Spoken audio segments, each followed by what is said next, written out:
Hello Hendrickson, welcome to our next maths lesson. Today, or this week, we have been counting up to 10 as our warm-up. So, let's do it again, shall we? Ready? Count with your fingers. 1, 2, 3, 4, 5, 6, 7, 8, 9, 10. Good job. A pat on the back for everybody. Well done. Now, today, we are going to be using our 10 frame again. Okay? So, our 10 frame has how many squares? 10. Let's count. 1, 2, 3, 4, 5, 6, 7, 8, 9, 10. It's got 10 squares in it. That's why it's called a 10 frame. You will also need 10 objects. Now, I'm going to use my coins from yesterday. It doesn't matter which side you use, just make sure they're all the same colour for this one.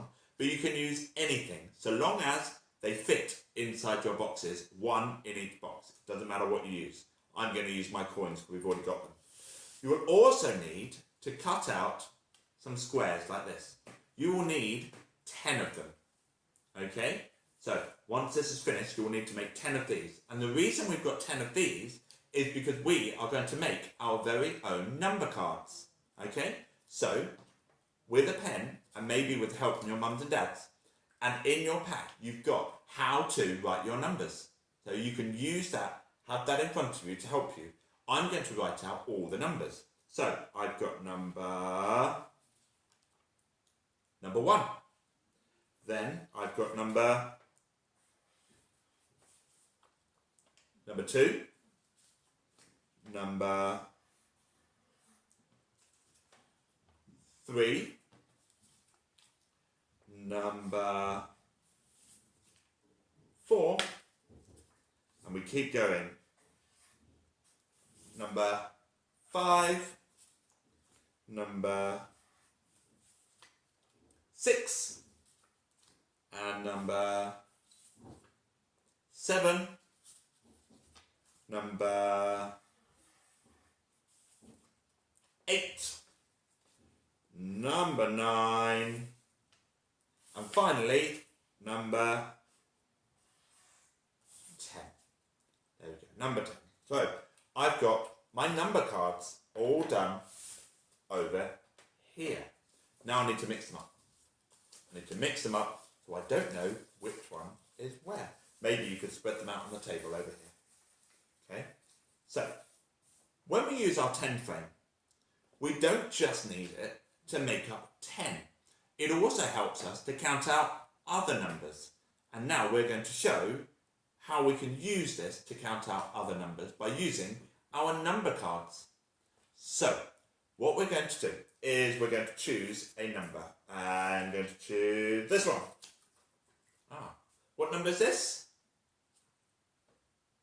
It's number 3, isn't it? So, this is all about recognising the numbers as well. So, 3. I'm going to show 3 on my 10 frame. So, I'll put that there, and then I'll count out 3 objects. Ready?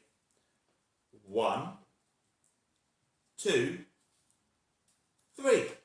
And then I stop. Because now I've got 3 on my 10 frame, and this is what 3 looks like.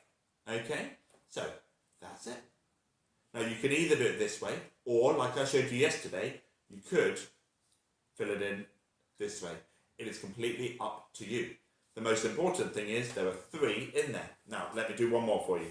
So I'll pop that back, mix them all up, and then I've got number, let's see, this one. What number's that? Yeah, that's number 7. So I'll put 7 here, and then I need to fill in my 10 frame with 7 of these. Ready? 1, 2, 3, 4, 5, and then where do I go? I go down here, 6 and 7. There you go. And now I don't need any of the others. I've got to 7 and I've stopped. Okay? So, there is your challenge for today. So, can you, number 1, can you count out objects 1 to 10? So, counting out, making sure that you stop on the right number that you pick. Okay? Number 2, can you recognise the numbers that we've made on our number cards and put them into the 10 frame? And number 3, can you show us both ways of doing the 10 frame using the number? Or you can try and write out your number sentences for this, up to 10. For example, you go 1, 2, 3, 4, 5, 6, 7, and then ones that don't have them in, 1, 2, 3. So 7 and 3 must make 10. So your third challenge is write out the number sentence. 7 add 3 equals 10. Then don't forget to put it on tapestry for me.